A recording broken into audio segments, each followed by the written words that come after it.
All right. So I was asked the question, and I love answering questions because let me be honest with you, I like talking about myself. How I pick a writing project. Now, this came from a newer author. And so, for those who haven't watched my previous videos, pause this, watch all of the videos, thousand videos, and then come back. All right, you've done all that. You've watched all the videos. So, I've been doing this for well over 30 years. This will be my 15th year as a full time author. And I'll be honest with you, a lot of it is luck. A lot of it is things that happened in the past that worked out for me. One of the things that has kind of changed over the years is how I pick my next project. So this newer author was like, I don't know, I like science fiction, but I also like horror, and I got this idea for a crime thriller, and I don't know what to do. I don't know. I've written a bunch of stuff, nothing's been published yet. I don't know which of those I should write. And my answer, write all of them. Write anything and everything you want to write right now. The old, you got to write your first million words, which are going to be garbage. 100% a believer in that. 100%. So I think before you have a brand, before you have an audience, write what you're passionate about. Write the things you're passionate about. If you say, I love reading science fiction books, but I really want to write this epic fantasy, I'm a big fan of, then write it. Do it. That's the overview for a newer author. Write what you want to write because you don't know what your brand is yet. You're creating your brand. And some people think brand is a bad word. And it's not. It's how you are successful at your career. It's how you build so people immediately look at you and go, oh, this is the guy who writes epic fantasy. This is that guy, whatever. When I started out, I was a horror guy. Horror. My Jersey accent. And in 2009, I was a zombie guy. Oh, I wrote a bunch of zombie books. Everybody talked to me. I would go to a convention and they'd be like, oh, that's the zombie guy. And I'd be like, I don't want to be the zombie guy. I want to be the award-winning, best-selling millionaire author guy. Can't you guys start calling me that? So that was kind of the thing where I wrote a ton of horror books in, for many years. Most of the stuff I wrote back in the late 80s, early 90s into the 2000s was horror books, horror short stories, tons and tons of them. And while I loved reading crime thrillers and other things, I thought my career would best be served writing horror books. And so I wrote a lot of them. Look at my Amazon page. I'll link my Amazon page link. I have over 200 releases. Excuse me. A lot of them are horror. But the strange thing happened on the way to writing full time is I wasn't making enough money. I wasn't making enough that I was like, you know what? I can do this for a career writing horror books. Now, don't get me wrong. There are a ton of authors out there that can do it. And kudos to them.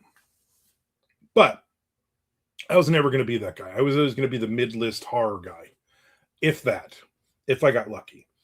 And I started writing crime thrillers. I had my first one published in 2016. As a matter of fact, 10-year anniversary of the Dirty Deeds book, which spawned into 12 books, which there's a Kickstarter right now until February 14th. And you can get a signed very limited edition copy print book. It will never be released again. So jump on that. I'll put the Kickstarter in the description as well. So my advice is write whatever you want. Write as much as you want because you don't have a brand yet. You don't have that first 1,000 readers. You don't have where people are going to look at you and go, oh, that's, name a genre. And for years, I was a horror guy. I was stuck in the middle of the horror. I had some good releases. I made some money. I'm not I'm not complaining about it. I just feel like I hit the ceiling with that stuff. And I got more comfortable writing crime thrillers and other things, which has always been a big fan of for many many years. So I said, you know what, I'm going to try my hand at this. I'm doing much better with the crime thrillers. So if I still write horror short stories and stuff, I'm still out there. I still have a couple of horror books that are going to be released at some point in the next year or so. Um, but that was the thing. So for me, I have to look at the fact that doing this so many years, I've released all the books of, let me just throw this book up there and see what happens. I've released all those books. And most of the time, to be completely honest, they don't sell. There are books that I absolutely love that I wrote that do not make any money. I'm going to name them. Then you're going to go on the Amazon link at the bottom, and you're going to easily find these books, and you're going to buy them and read them, love them, do a review of them, prove me wrong that these books are not selling. Whew. Necromance started out as an erotic horror book, basically about a demon hunter who has a lot of sex. And then I rewrote it a little bit. There's still sex in it, but not nearly as much sex. I took out a lot of the graphic stuff, and it sold even worse. I tried to, get it out to a supernatural horror audience, and that audience for me does not exist. So that died on the vine, as us kids say. The other thing was, I think I did 4 books or 5 books in the Belfort Story series, which are more of literary fiction. There's a little bit of this and a little bit of that mixed in there. Did not do well. It is my mom's favorite series of books I've ever written. She's like, when's the next one coming out? I'm like, I don't know, Mom. Maybe if somebody bought the first ones, maybe I would basically be able to write the next one. But I can't put that on my list as a writing project. It's on the list technically, but it's buried down on that list, and it's something that will never happen. So I do a thing as an aside. On one of my spreadsheets, I do tier 1, tier 2, tier 3, tier 4. These are the projects. And I keep track of all the word counts. And if I finish all these projects in the tier, how many words are left to be written and how many words have been written. And as I finish a project, it gets deleted off of a tier. Tier 1 is obviously the stuff that, I don't know, dozen different things that I'm working on now. It could be I started a new series and all 6 books or however many are listed. Could be a couple of my books that I do Patreon every month. Could be stuff that I'm writing, like the Southern Gothic noir thriller. I have 3 different ones that I'm working on. Those are on the list. So those are the projects that at any point, I got my last severed press book on there. At any point, I can just look at that list and go, I'm going to work on this one today. Tier 2 are a lot of times the sequels of stuff I maybe want to write. I have another idea for a series, but I'm not going to start that yet. So all those books are listed and on and on. That's tier 2. Tier 3 is all the stuff that I've started over the years, whether it's short stories, novels, novellas, that I started and I never completed, or they're completed and I'm not happy with. That's tier 3. Tier 4, these are all the random ideas that I have for things. It's just titles, or giant robot massacre, like that kind of garbage. And then basically maybe a word count, what I think, 5,000 word short story, 10,000 word, whatever. So, 100,000 words. So that's the list for 4. Also in 2, by the way, tier 2 is also the short stories that I'm currently working on as well. So all that together, if I add all that up, it's like, I don't know, 10 million words, So I'm writing, on a really, really good year, I'm writing 500,000 words. 400,000 is the goal. So, I mean, that's a lot of years of writing just to complete everything on that list. And then stuff gets added all the time.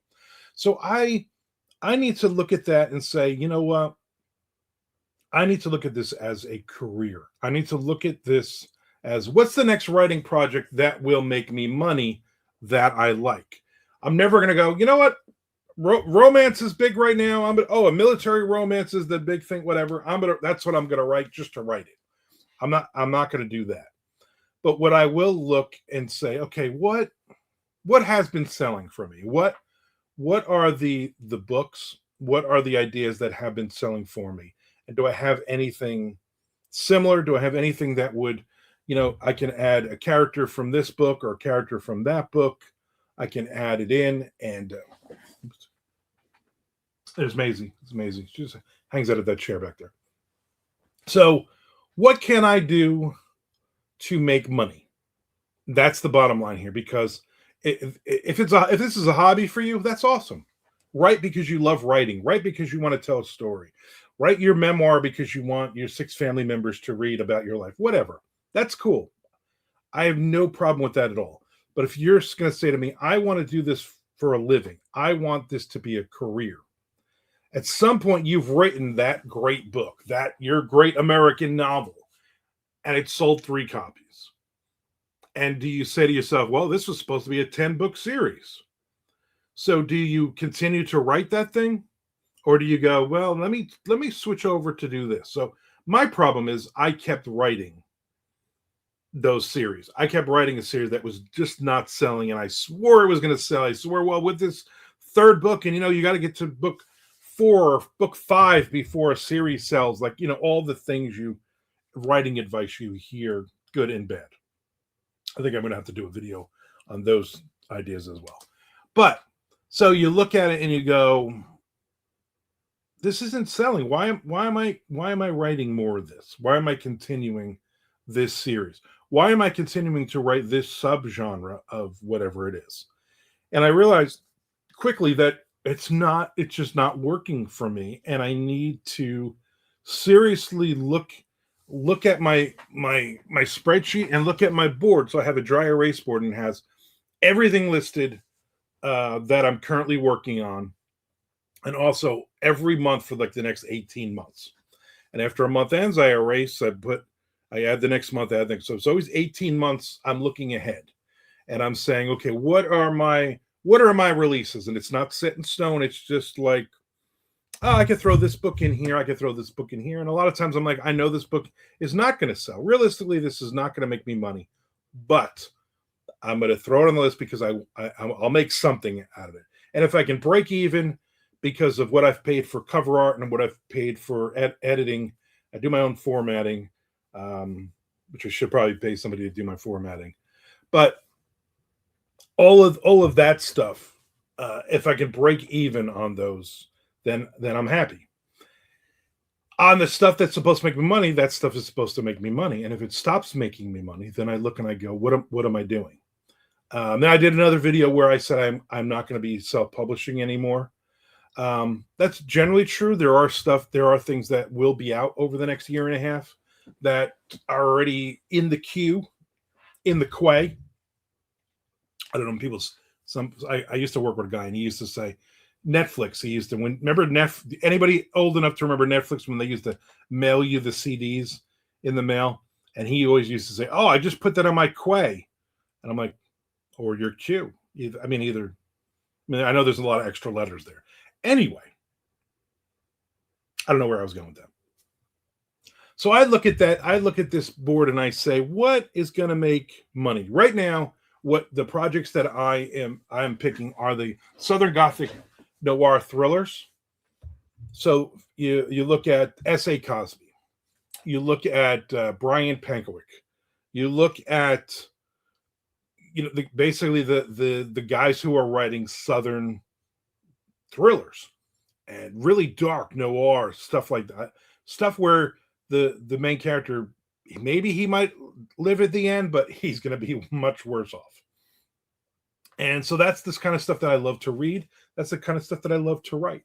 So that's with the eye of getting an agent for that stuff. And that's what I'm working on. I'm still working on other stuff as well. Like I said, I got one more book for Severed Press I have to finish. I'm about a quarter of the way through that one right now. So I'll work on that here and there every 3 days. So for me, I pick my project based on I like this idea. I like this idea. And there's nothing on this board that is like money grab. There's nothing on this board that's like, well, write this because you might make some. No, every idea is on there. There's things that I'm passionate about, ideas I'm passionate about. But I have to be realistic and put them in a priority order of what's going to make me money now and long term.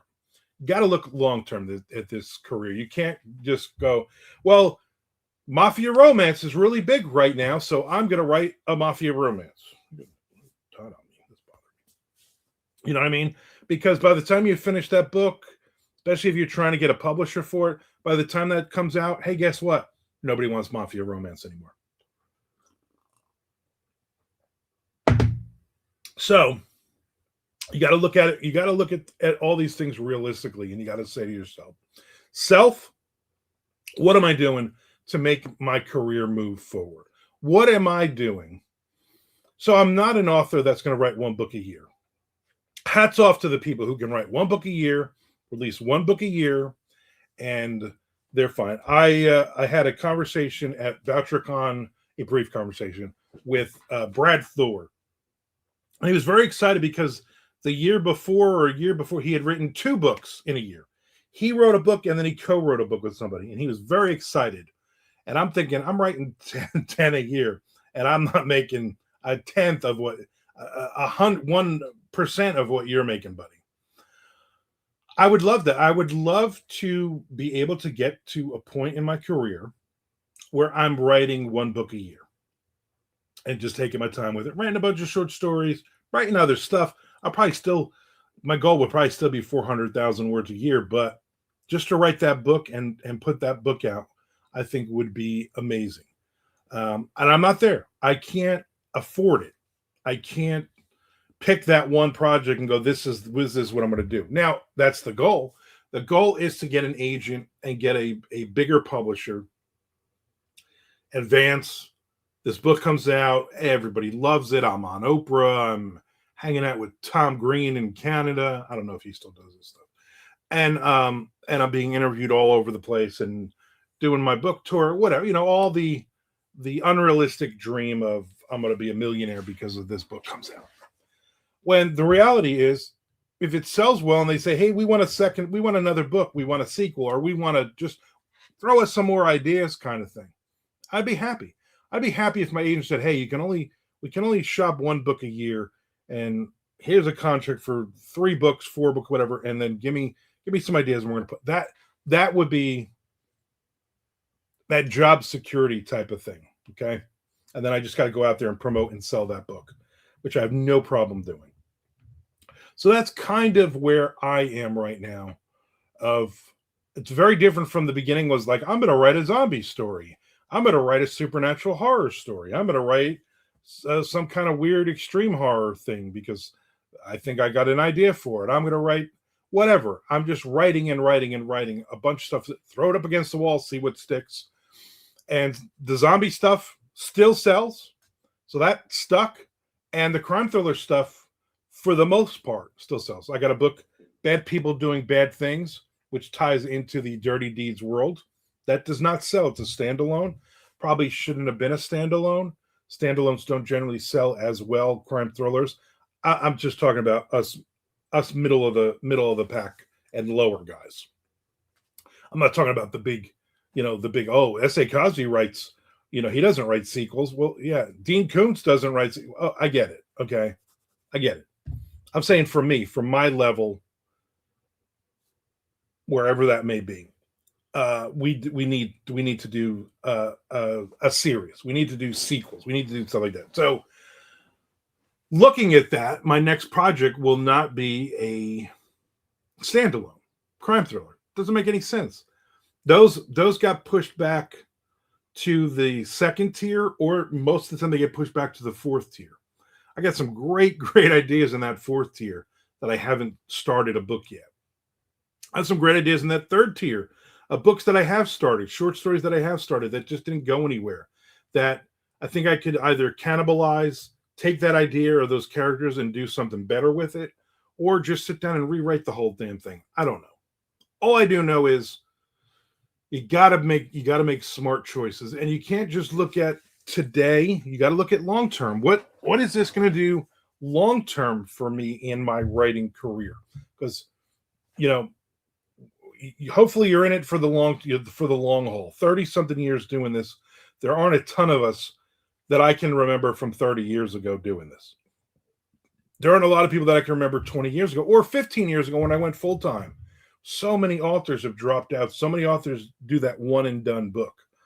And they write something that they're passionate about, but you don't expect your first book to take off because you've heard this writer and that writer. Oh, this guy was 16 years old and he wrote a book and he made million sales on it. Okay. Those are a 1 in a million shot. And everybody loves that story. Not his bookstore. I'm just saying the story of a 16-year-old making all that money that we can do it. We can't, you know. You're not going to buy a yacht based on sales of your first book, maybe even your first 20 books. Who knows? It has happened. Kudos. Congratulations. Hasn't happened to me yet. I don't even think I want a yacht, to be honest with you. I think I would want a lot of M&Ms. I want $1 million worth of M&Ms. That's what I want. Anyway, I hope that kind of lets you get into my head a little bit as a writer. If you're a writer, let me hear about your journey. Let me hear what's working for you. If you think the same way, or if you're like, I didn't even think about that. I just write whatever I want and it magically works for me. And I don't mean magically as in I'm trying to be condescending or a jerk. I mean, because it's magic. If it happens, it's freaking magic. I mean, it doesn't happen a lot. So if it happens for you, again, kudos, my word of the day. Kudos. All right. Do me a favor, hit the subscribe button. Watch all my other videos. Make some comments. Let's chat. I love going back and forth in the comment sections. And then check out my books below. And also check out my Kickstarter before it ends as well.